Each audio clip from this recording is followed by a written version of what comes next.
Seigneur. Seigneur. Oh, merci. Merci. Malheureusement, elle n'est pas là, notre chorégraphe maison, Messindri. On te fait un gros coucou. Et voilà, l'émission se poursuit, mesdames et messieurs. J'espère que vous êtes très heureux d'être là. Non? Alors, nous allons à présent recevoir notre invité surprise du jour.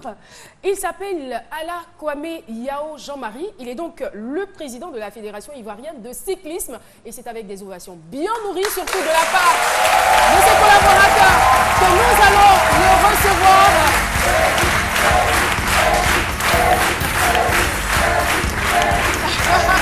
Bonjour. Ouais, c'est là, s'il vous plaît.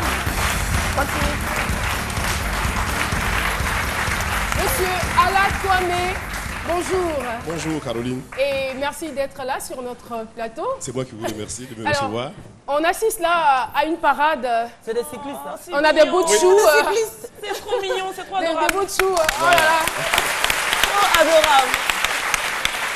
Qui nous apporte encore plus de rayons de soleil ce midi. Merci. Vous avez eu certainement une information capitale à partager avec nous. Je vais vous demander de vous rapprocher un tout petit peu. Tout à fait. Voilà. Habituellement, c'est avec des personnes plus âgées que nous faisons donc la compétition, nous faisons le cyclisme. Et cette fois-ci, nous avons décidé d'offrir une page aux jeunes, aux enfants de 9 à 15 ans. Et c'est pour ça que nous sommes là donc pour annoncer l'événement. Et nous sommes aidés en cela par la mairie de Cocody et par le programme national de lutte contre le tabac et les addictions. Alors pourquoi le programme national de lutte contre le tabac et les addictions? Nous sommes rendus compte qu'une large frange de la population ivoirienne, en tout cas parmi les jeunes, à peu près 15% parmi les jeunes fument. Et c'est vraiment dommage. Hein. Tout à fait regrettable. Et cette addiction au tabac cause de graves dommages. Non seulement sur la santé. C'est l'occasion aussi de dire que ça provoque des cancers. Mais oui, je vous ai entendu tout à l'heure où une dame parlait de cancer, de comment elle a vaincu le cancer. Mais justement, le cyclisme est une méthode, est un sport qui permet de vaincre le cancer. Je ne sais pas si vous vous souvenez du grand champion qui était Lance Armstrong, Lance Armstrong, il a vaincu donc la maladie avec le sport. Et donc pour nous, c'est l'occasion de venir parler de cette grande fête du vélo qui va avoir lieu donc le lundi de Pentecôte à Cocody. Et inviter tous les jeunes, les moins jeunes, à venir faire du sport, à venir faire du cyclisme, parce que le sport, le cyclisme, c'est la santé. Merci beaucoup. Merci infiniment. On va rapidement rappeler la date. On rappelle rapidement la date, s'il vous plaît. Alors, la date, c'est le lundi 25 mai, à partir de 9h, au lycée classique de Cocody. Merci beaucoup. Le sport, c'est la santé. Merci encore, monsieur Kwadioala, d'être passé sur le plateau de ce midi. Ala Kwame Yao Jean-Marie, je le rappelle, est donc le président de la Fédération ivoirienne de cyclisme. Merci beaucoup. Et merci à vous pour le spectacle. Hein. Ouais, c'est top. Super. On adore les spectacles ici à ce midi.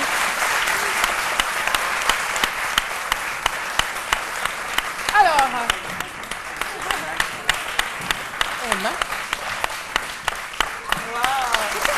Merci. Bravo. Merci beaucoup. Messieurs, vous n'entendez pas ou quoi? Inspiré. Waouh. J'ai l'impression que les oreilles aussi interviennent là-dedans. Voilà, en tout cas, merci beaucoup pour ce spectacle. Voilà, le ton est donné, le jingle est parti, plus tôt que prévu, peut-être à dessein. C'est juste dire que Nadiani Diarra est dans la place. Oui, madame, il n'y a pas de monnaie.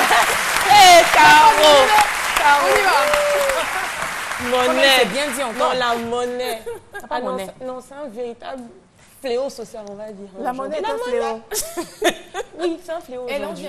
Non, parce qu'aujourd'hui, je vais m'adresser aux commerçants, aux vendeurs, d'arachides, garba, aloko, tout ce que vous voulez, les caissières dans les supermarchés, même les chauffeurs de taxi.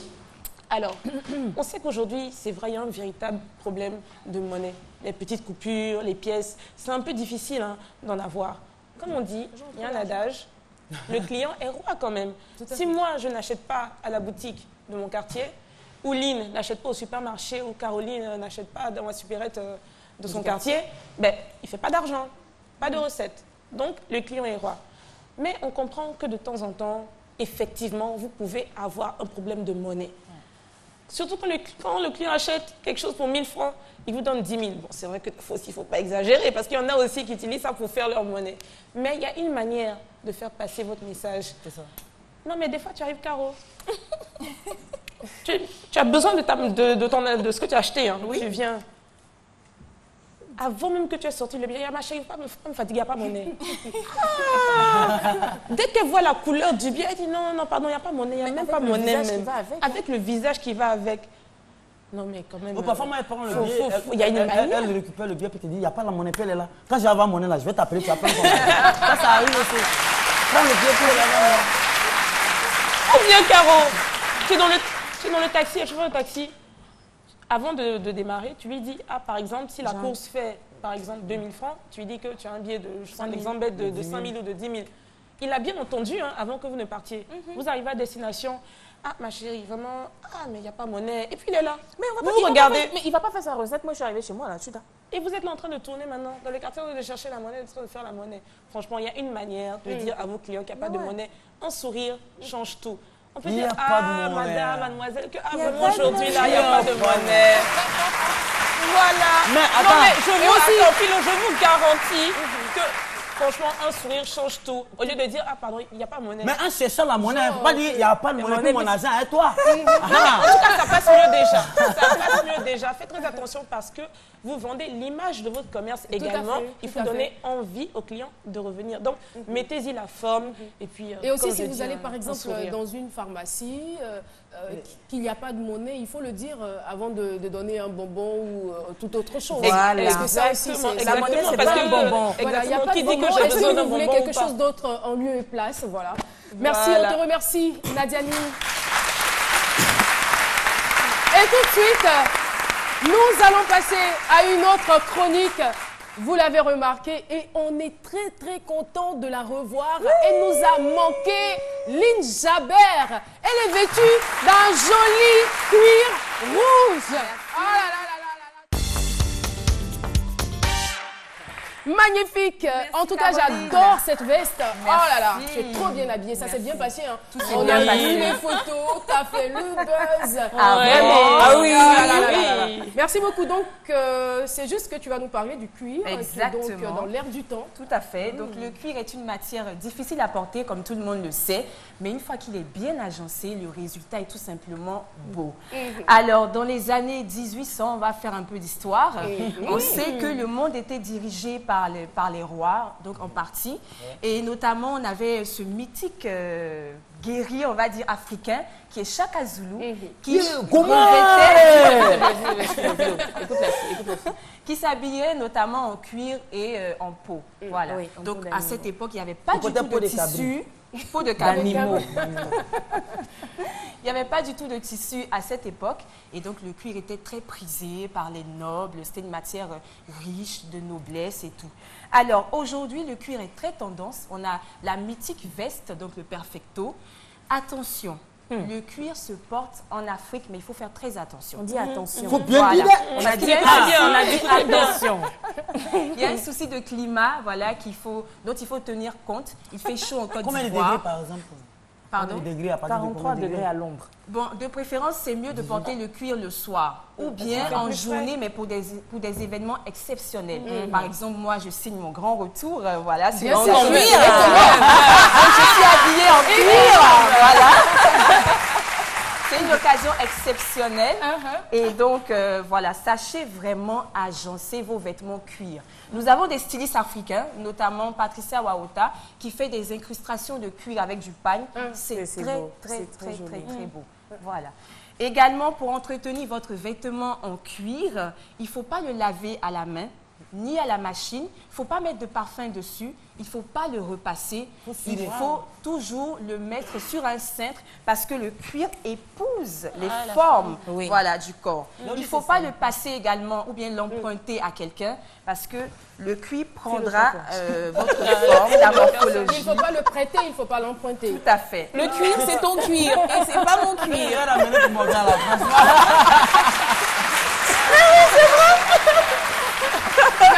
Merci beaucoup. Alors, prenez soin de vous, restez beaux. Et puis, quant à moi, on se retrouve ce vendredi pour la police de la mode.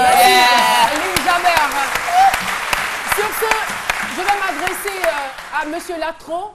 Est-ce que ça avance? Parce que l'émission est presque terminée. Hein? Notre tambour, on l'aura ou pas? Est-ce que notre tambour est cuit? Oui, ça avance. C'est bon? Il pourra être fonctionnel. On a juste 5 minutes pour se dire au revoir. Ça ira. C'est chaud, hein? Oui. D'accord. On compte sur vous.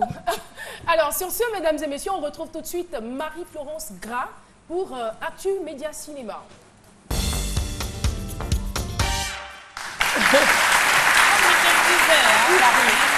Beaucoup sont allés aux États-Unis.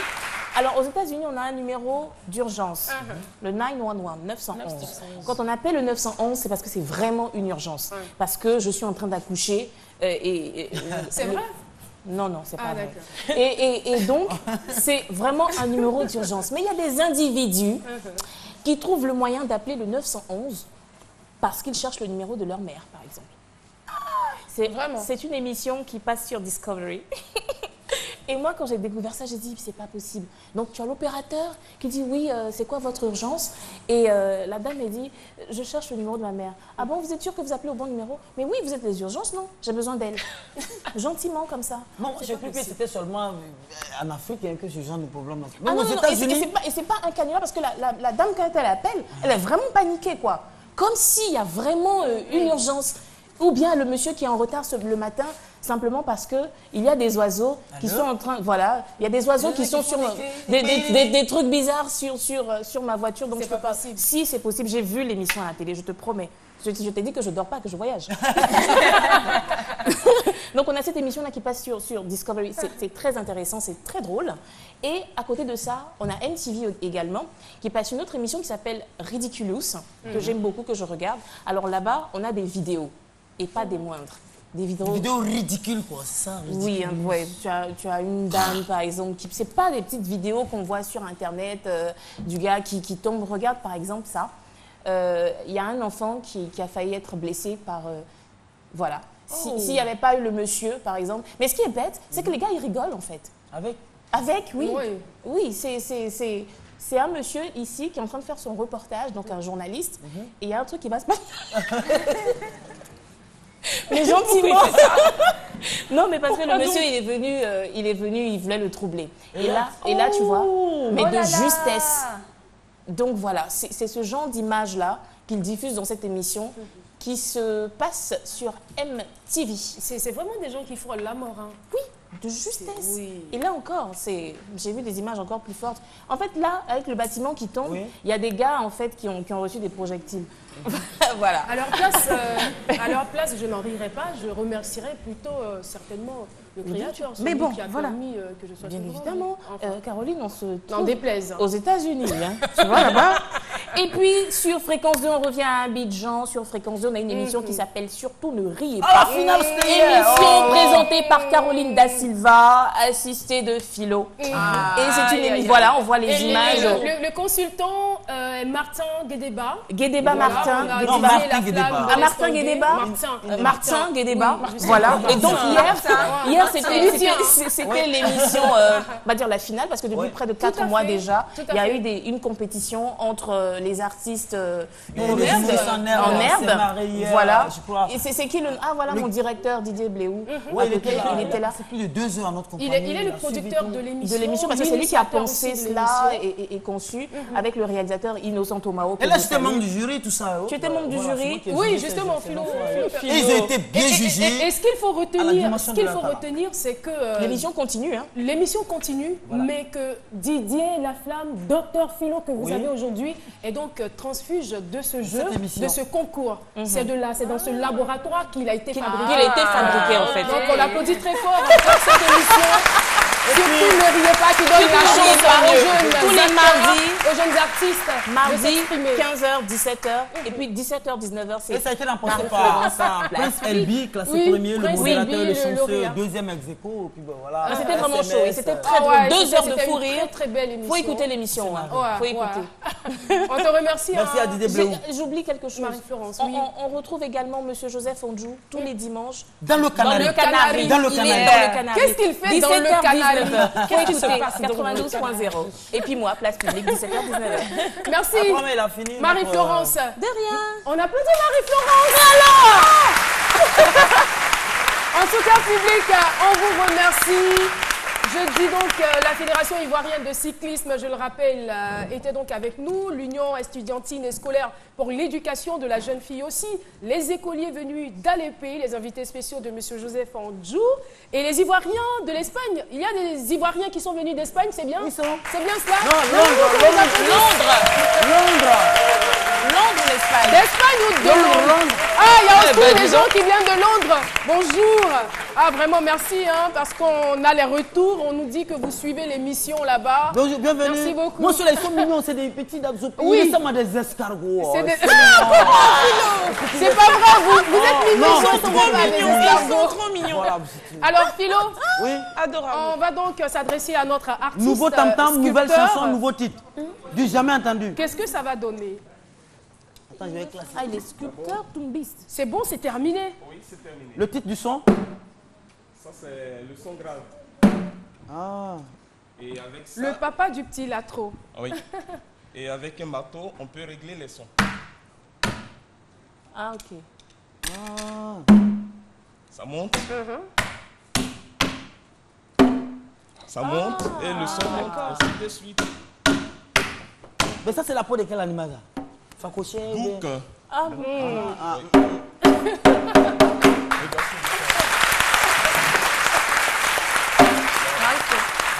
Vous avez vu comme ça.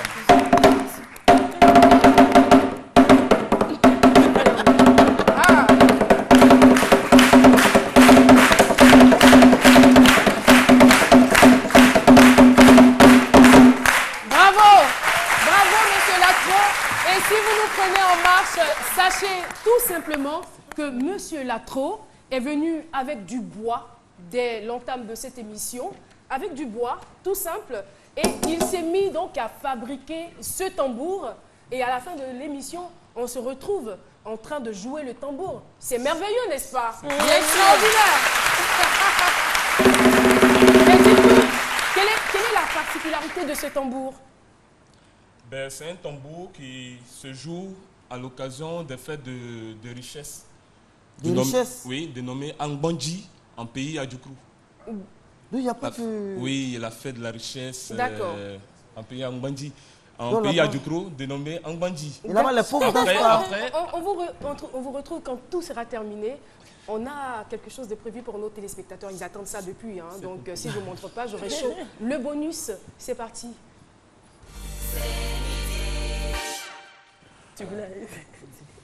Filles et garçons qui se rêvent comme vous dans ce métier-là, qu'est-ce que vous avez à leur dire pour devenir ces journalistes de haute qualité, de grande qualité comme vous? Écoutez, déjà aimer. Je pense que la pire des choses, c'est de faire ce qu'on n'aime pas. En se disant, je le fais pour de l'argent. Pour de l'argent, on ne fera jamais assez. Donc déjà, d'abord, commencer par faire un métier qui nous plaît.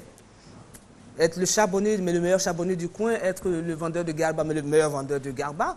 Être le journaliste, mais le meilleur journaliste. Parce que c'est un métier qui ne nourrit pas sa femme, ni son homme. C'est quoi le bon journaliste ou le meilleur journaliste? Le meilleur Puisque vous avez journaliste, jugé à Ebony 2012. Le meilleur journaliste, c'est celui qui écrit ou qui travaille dans l'audiovisuel en respectant les codes du métier, dont les règles de déontologie.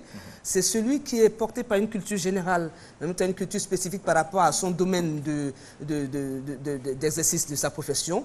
Et puis c'est celui qui est à l'esprit ouvert et qui est toujours curieux. Donc il ne s'enferme pas. Je dis, on le voit dans notre métier, d'ailleurs, vous voyez rarement des journalistes vieillir. pas qu'ils ne vieillissent pas physiquement, mais mentalement, on ne vieillit pas parce qu'on est toujours dans l'air du temps, on est toujours dans le mouvement du temps. Donc, on accompagne le temps, mais en même temps, on est dans ce temps-là qui bouge. Donc, on ne vieillit pas. Mais c'est à la fois une passion, un engagement et des questionnements en permanence. On n'a pas fini d'apprendre et dans ce métier, on apprend toujours. Donc, c'est vraiment être porté par une espèce d'humilité et de générosité aussi. Alors, il y a une dernière chose que je voulais ajouter. Elle a écrit le premier papier avec une pointe de, je dirais, acide sur le zouglou. Et on avait voulu marcher sur Fatalité Matin à l'époque, hein, parce qu'elle avait assassiné le zouglou pour dire que c'était nul, c'était zéro, ça ne valait rien du tout. Alors, je vais donc 20 savoir, ans après, Agnès, 20 ans après, qu'est-ce que tu en penses? 20 ans après, je ne dirais pas les choses comme ça, mais j'aime Maria Callas, voilà. Elle a fait court. Hein. Tu parles à Paris Campus? Ouais, voilà. Là, on parle plus de zouglou. Tu n'aimes pas Salfo? Merci beaucoup. Salut. Après, je ne dirais pas les mêmes choses, mais j'aime Maria elle Callas. aime Maria Callas. C'est tout, c'est tout. Oui. Eh bien, c'était le vendredi dernier. Nous avons eu une invitée intéressante, une invitée exceptionnelle dans la personne, bien sûr, d'Agnès Crédit, qui nous a émerveillés, qui nous a instruits et aussi qui a fait des vannes. Cette fois-ci, c'est nous qui avons été pris dans notre propre piège. Merci pour tout, ça a été superbe. Voilà, nous sommes donc à la fin de l'émission. Lynn, tu as été habillée par qui? Par une styliste de Paris, Katia Sang. Ah d'accord, et moi j'ai été habillée par une grande styliste d'ici. Elle c'est Angibelle, gros bisous. Merci à vous, monsieur Latro. Cher public, merci à vous. L'émission est terminée. Rendez-vous demain pour un autre numéro.